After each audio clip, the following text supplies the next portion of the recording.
to the danger that those demands will be acceded to, in which case they'll have to do it. Well, yeah, the small print in the contract says you make a hit. But he just is afraid to lose it. And everybody says, what could put boxing back on top? You know, what's it going to take? I personally think what they need is really fantastic fighters. They need another Muhammad Ali. You have a Muhammad Ali show up, boxing will be back so fast you won't believe it. You had it occasionally in a Sugar Ray Leonard, had it occasionally. Right, occasionally. And I actually think Pacquiao Mayweather could be a huge draw. I think it could be a fight that would restore some luster to the sport. Yes. A couple of nights. I think their $10,000 down payment went home. You know, I have to tell you a story on George Foreman's grill. He was the second man Sultan Industries asked to endorse the grill. The first was Hulk Hogan, he turned it down. So they come to George and they said, we'd like you to endorse our grill. He said, okay. And they said, we'll be partners, we'll split 50-50. Oh, that sounds good. He signed the contract. What do I get? We get 6 grills. We haven't sold any yet. Since I've got a large family, ours get 12. He said he thought it was a terrible deal till he got a check for $500,000 2 weeks later. And that check was $150 million later to buy out his half and just give him a de minimis amount. And he's way over $200 million now. He's partner. What do I get? 6 grills. In the 1960s, the camera could focus on, you know, the individual. It didn't have like, I mean, if you were like filming a baseball game, you couldn't like zoom into the individual as well as you could like a boxer. You know what I mean?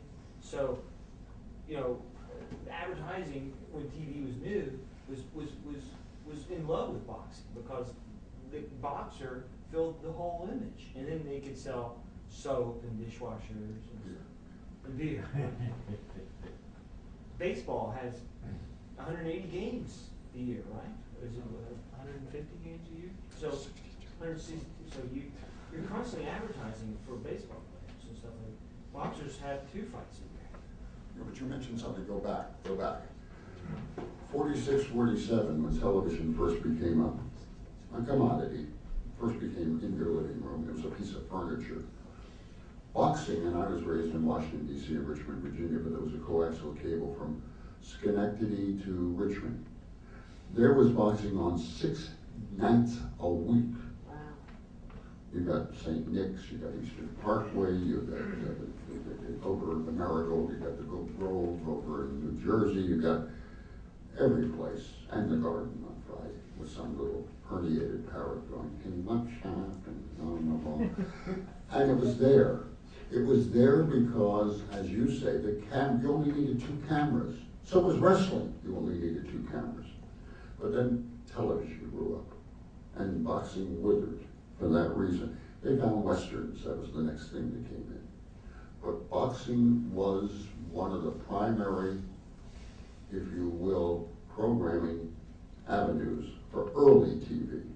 And that's why you see so many great fighters from the 40s.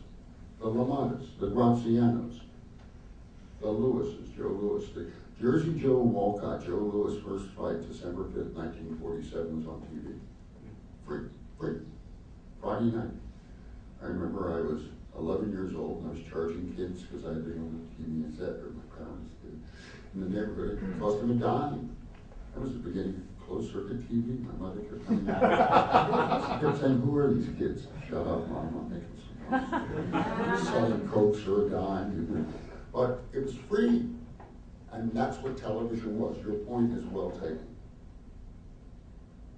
What is the role of the Rocky movies or the Russell Crowe Braddock movie? I mean, does boxing need that to maintain its presence in the overall environment? Well, there's 2 different questions you asked. Why is boxing the subject matter for more movies than all other sports put together? Because, brought up here, you have 2 people who are basically naked except for their underwear, which says Everlast on it. I mean, silk underwear, it's underwear. You can invest those people with so much pathos, love, whatever, You can't do it with 22 men in their uniforms running around a football field as easily, or 18 men in baseball. The Rocky movie in '76 regenerated boxing. I don't know that Cinderella Man did, but I know that for a fact. Yes. It just, all of a sudden, that and the alley. $1 Million Baby did some things for boxing. You know, on the female side more than the male side. Cinderella And Man. not as much as Rocky. Yeah, Rocky was took just off, like- and so did boxing because of it. Ali and Norton, boom, boom, boom, boom. I do have a couple plaints with Ron Howard, and I told him. Number one of which is Max Baer was not the villain as the Depression was. I mean, Max Baer after that fight, which was a terrible fight, Max Baer said, when the announcer asked him what happened in there, Max, he said, I don't know, but I'm happy for Jimmy, meaning Braddock. He has 3 kids, I don't know how many I have. That's not a villain. That's not a villain. Number 2, that fight was terrible. They have it as a rock'em sock'em robot fight. Max Baer's preening, I don't know if you remember, there's one instance in there that gives you a clue. Jimmy Braddock's camp had a handler named Dumb Dan Morgan who wasn't. He was named that almost as if you call a fat kid slim. Who decided that because Max Baer was a ladies' man, and he was, they would put a blonde in the first row who would hike up her skirt and wave at him. And he spent the whole goddamn fight waving at her and brushing back his pompadour. And Braddock just jabbed him to death. And the people who were sitting on their hands for 15 rounds took him out to applaud Braddock and jeer Baer because he did nothing. Well, what about the backstory of Max Schmeling? The fact that he was not a Nazi, he was a nice guy, he liked his opponent, and the whole thing, the build-up, I mean, politically, that was just so incredible with the Nazi Superman and the whole. Well, he fought for the Fuhrer who sent him a telegram in the dressing room. Just as Joe Louis had been down to the White House and FDR felt his arm and said, we need those muscles for democracy. That's a nice arm. Good arm. I'm sorry, why don't you move further away? But Max Schmeling, after the second fight, he'd beaten him in the first loss for Louis, went home, not on an airship, he'd come over in Hindenburg. He just went home. Nobody greeted him, nobody did anything. He was conscripted into the paratroopers and was in the first airborne invasion in history in Crete. When he injured himself badly, went home, they had bombed out his mink ranch in Hamburg, and he went back to boxing. Now jump skip. Over in the United States, a man who's just become head of Coca-Cola International, James Farley, used to be the Attorney General, and before that, Postmaster General. Before that, he was head of boxing in the state of New York when Schmeling was champion. He was looking for a non-ex-Nazi to run Coca-Cola West Germany. Guess who he picked? Guess who became the richest man in West Germany? Guess who paid for Joe Louis's funeral? Max Schmeling. And nobody knows that. He was the embodiment of Nazism. He was never a Nazi, as White Dano was. But he was not a Nazi. I once asked him, I had the pleasure of talking to him, very teutonically straight, like he had a pole up his backside. I said, will you have dinner with the Fuhrer? He said, I had turned the Fuhrer down 3 times, you did not turn the Fuhrer down 4. He stopped, he said, I also had dinner with Franklin Roosevelt, they did not make me a Democrat. I think the whole story of Louis and Schmeling is one of the greatest in history. Can you imagine having Adolf Hitler invite you to his home to give you a personal invitation to join the Nazi Party and turn him down? I mean, even, no matter what your circumstances were, that would have been something you'd have to swallow twice about. That fight they had in 1938 was one of the greatest fights of all time in terms of its build-up and its importance. It was like, Nazi Germany versus the Allied powers. It was in Yankee Stadium. Schmeling was pummeled as he was walking into the ring. It was just a fantastic event. And for Joe Louis to knock him out in the first round was unbelievable. And Joe Louis was a hero because he brought all of America together. Both blacks and whites. Well, both blacks and whites. It wasn't that he was a good black athlete. He was a great athlete, He was our an athlete. American athlete. He was our athlete. He was our athlete. So that whole story about, he also paid for Lewis's medical expenses. Joe Louis went on a separate path from Max Schmeling. Max Schmeling went on to fame and wealth and prosperity and philanthropy. Lewis got caught for back taxes. He gave huge purses to the military during World War II, but he didn't deduct for the taxes. And so after the war, the U.S. government went after him. It was one of the greatest injustices of all time. The black-white thing with the Munich Olympics also, I mean, how did that play into it? Two different black athletes? I mean, it was... Well,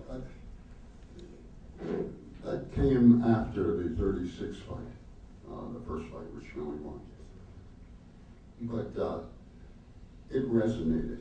In fact, there were pickets outside the Yankee Stadium for the second fight in 38 because Kristallnacht had already happened. Picketing not to let this fight happen, because if Schmeling wanted to take home the championship for the fatherland and, you know, would be propaganda, et cetera, and what had happened to the Jewish people. Nobody knew that Mike Jacobs, the promoter, paid for those pickets just to raise the interest in the fight. There's also another thing. There was a manager named Joe Jacobs of Max Schmeling, Jewish, who was really the prototype for Nabi Walsh, if you remember Joe Palooka. And he's once pictured, somebody took the picture of he's over with Schmeling in front of Hitler and everybody's giving the Nazi salute and he's giving it, but he's got his fingers crossed behind his back. Now, Schmeling's best friends were the Jewish actors. He ran in that circle. And he was badly tarred by the reputation that came out. I know we're running 10 of 8. Alan, should we wind it up? I think so. Maybe one or two more questions. One Okay. more question? One question. You've mentioned the exposure on TV and so on. Now, I noticed that there are a number of stations which run second-rate kind of boxing events, like MSG Plus, and a few others where there are, we saw something last night. One had no professional fights and the other one had 3, which he did win all 3. And I just wonder a commentary about we all know about HBO, Showtime. What about the other representations, such as this MSG Plus? Well, John will tell you he's been in amateur fights. Sometimes you get great amateur fights or fights between 0 and 0 and 0 and 0. You get crappy fights between 2 fighters in a championship fight. You know, that's not the standard or the criterion. You have to understand, when they put sports in their programming directive, they're looking for anything. Well, they're getting it. Anything. You know, listen, I'm waiting for, Texas Hold'em is a sport. It's on all over the place. I'm waiting for competitive pole dancing. They'll put anything on television. So, you know, listen, that's why there's so many channels. Turn the damn channel. Well, it's a little painful when you have fresh new people. There's something exciting about possibly somebody's coming through and shows promise, and you see them at that point in their development. But the awkwardness and the mismatches is very painful. When you see how many of the bouts are just total massacres, because you see, you have been concentrating on the successes. Yeah, but we just talked about a massacre. It was called Joe Louis and Max Schmeling, 2 minutes and 4 seconds. Or Jess Willard and Jack Dempsey. Just because they're championship quality doesn't mean it's a competitive fight. No, but that's not a mismatch. That's just that somebody emerged, particularly someone like boxing. Someone like boxing, there's a world of difference between someone who's really top flight versus someone who's very good. There's no comparison really in the reaction time. You've seen the amateurs more than I have. Oh, well, When I was an amateur, they called me the Great White Hopeless. Talk to a winner. Well, there's nothing worse than a true mismatch where you really just have someone who's so much better than someone else. But there can be at all levels. Good competition, there's good competition at the New York Athletic Club. There's good competition at Gleason's Gym. They have a monthly